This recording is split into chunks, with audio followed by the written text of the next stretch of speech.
Next section. So we've got a problem with ugly slides, and this is one that is dear to my heart and easiest to fix. So this is actually really good pie. I was picking at it a little bit before we started here, but all you really need is, if you are working on your slides, chances are your heart is in the right place. Chances are you need the resources and the know-how to be able to turn something that's ugly into something pretty. And we've got 3 different ways that we can do that by finding our visual inspiration. First is, if you've got images, learn how to make the most out of them. Fix the images that you have. Second, find better visuals. If you don't have them, go out and look for them. I'm going to tell you where to get them. And then also, all of the stuff around your images. Work hard on selecting better fonts and better colors than what PowerPoint is going to give you. Okay, so fix the images that you have.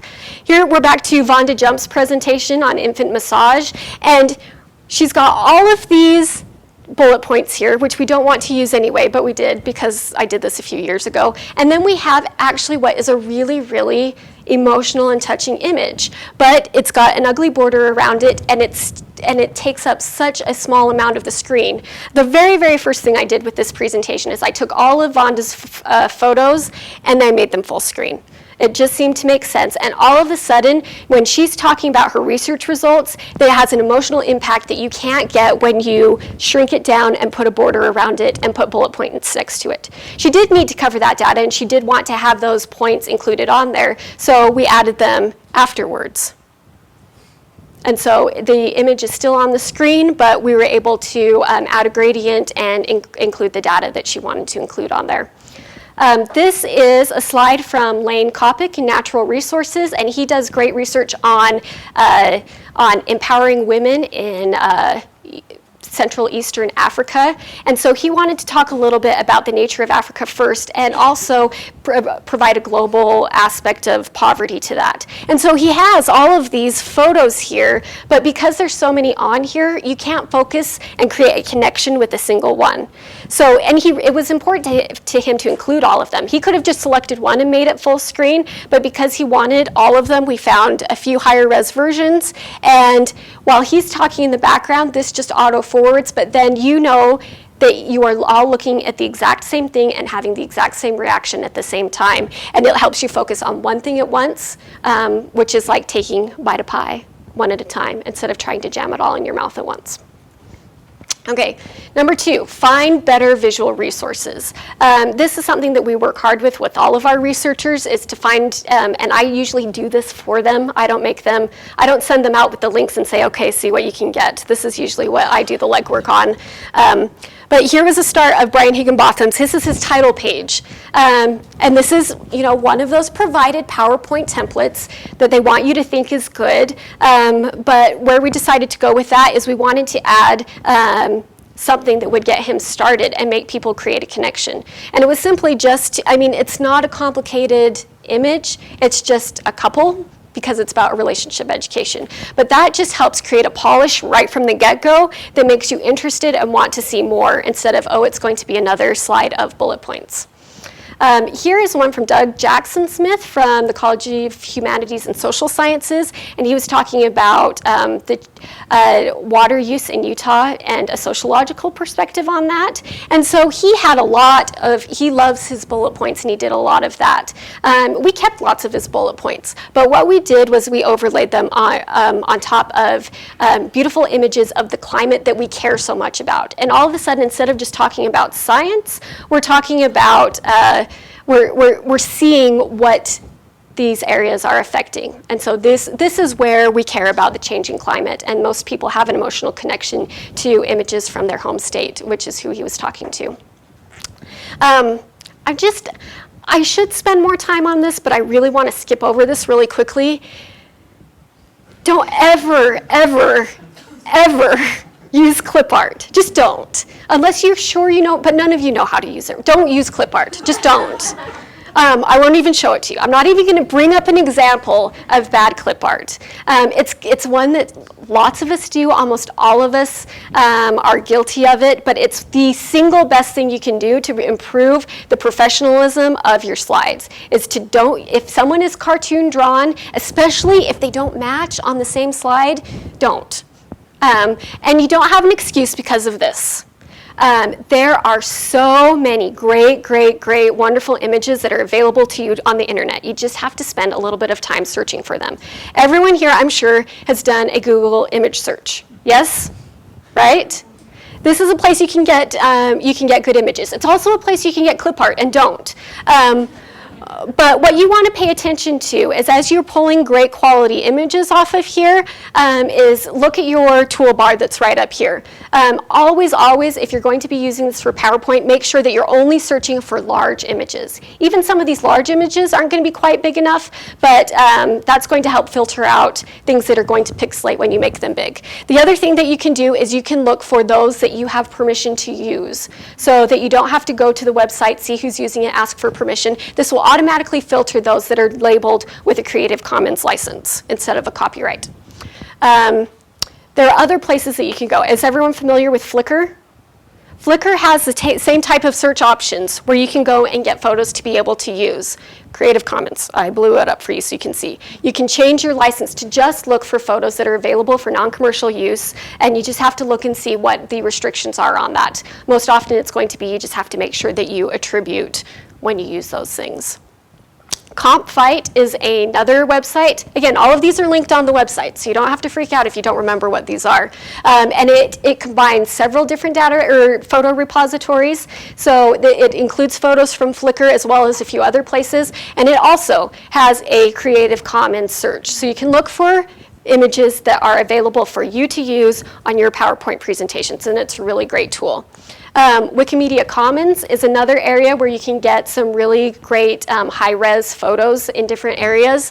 But what Wikimedia Commons has, which I think is even more valuable than any of the photos that you'll find, is it's got a listing of a huge number of public domain resources on the web. So if you're looking for, sometimes if you're doing a Google image search for something rather specific to your area of research, you're not going to find what you're looking for. But chances are there's a repository that will include something that's related to what you want to work on and what you want to display. And so you can see that this list, it goes down for like 5 screens. I mean, but it gets as specific as food, furniture, music.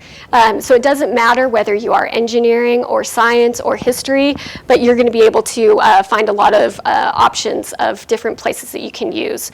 And going specifically to that, I'd pay attention especially to government, public domain data or photography resources. I know that USDA has one. I know that NASA has one. US Library of Congress has one. So for engineering and science and history and ag, you're going to find some opportunities to be able to use the types of visual resources that will make you proud.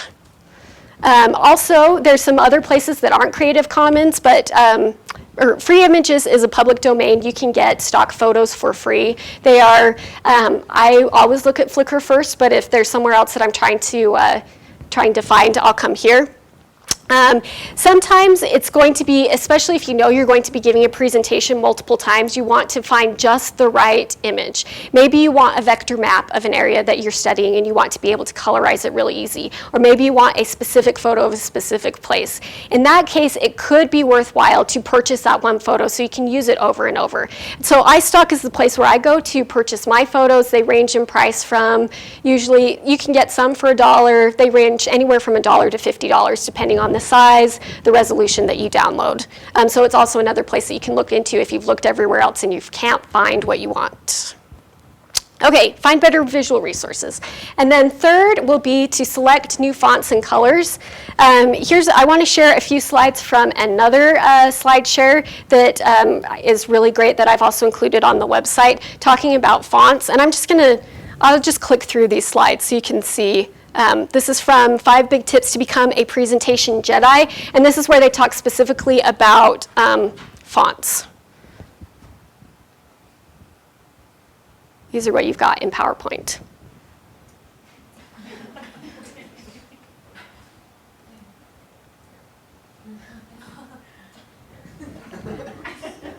So anyways, it's just a kind of a fun reminder that, that PowerPoint is going to try and force feed you fonts. And they're fine, there's nothing really a problem with it, but it's hard to stick out when everyone else in the universe is using Arial or Calibri or New Century Gothic. And especially, it's hard to find an excuse when it's so very, very, very easy to go and find your own fonts. So these are 3 places that you can go to download free fonts: Font Squirrel, dafont.com, and Google Fonts. I've used all of them. They all work really well.